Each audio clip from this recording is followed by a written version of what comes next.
Before I begin Matthew chapter 1 from the Common English Bible found on BibleGateway.com, as a note to my listeners, I did not know any of these people in the genealogy of Jesus Christ. I may mispronounce their names, and if I do, I apologize. But the genealogies are important to a lot of Jews that Matthew was writing to, and so that's why he included that in this chapter.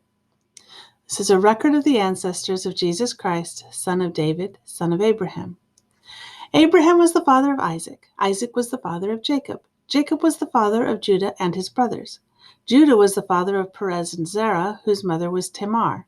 Perez was the father of Hezron. Hezron was the father of Aram. Aram was the father of Amminadab.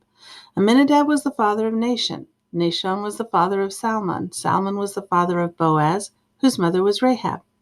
Boaz was the father of Obed, whose mother was Ruth. Obed was the father of Jesse. Jesse was the father of David, the king.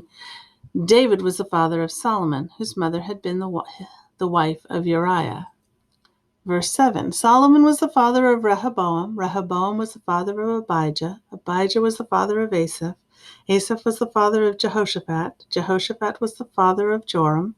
Joram was the father of Uzziah. Uzziah was the father of Jotham. Jotham was the father of Ahaz.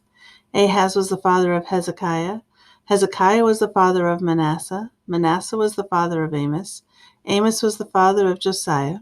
Josiah was the father of Jeconiah and his brothers. This was at the time of the exile to Babylon. After the exile to Babylon, Jeconiah was the father of Shealtiel. Shealtiel was the father of Zerubbabel. Zerubbabel was the father of Abiud. Abiud was the father of Eliakim. Eliakim was the father of Azar. Azar was the father of Zadok. Zadok was the father of Achim. Achim was the father of Eliud. Eliud was the father of Eleazar. Eleazar was the father of Mathan. Mathan was the father of Jacob. Jacob was the father of Joseph, the husband of Mary, of whom Jesus was born, who is called the Christ.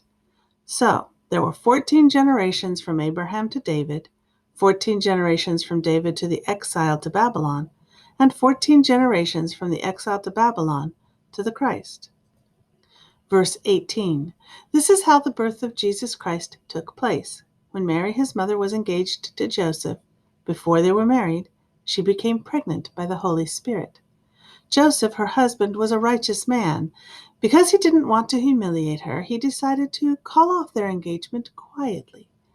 As he was thinking about this, an angel from the Lord appeared to him in a dream and said, Joseph, son of David, don't be afraid to take Mary as your wife, because the child she carries was conceived by the Holy Spirit. She will give birth to a son, and you will call him Jesus, because he will save his people from their sins. Now all of this took place so that what the Lord had spoken through the prophet would be fulfilled. Look, a virgin will become pregnant and give birth to a son, and they will call him Emmanuel. Emmanuel means God with us. When Joseph woke up, he did just as an angel from God commanded and took Mary as his wife. But he didn't have sexual relations with her until she gave birth to a son.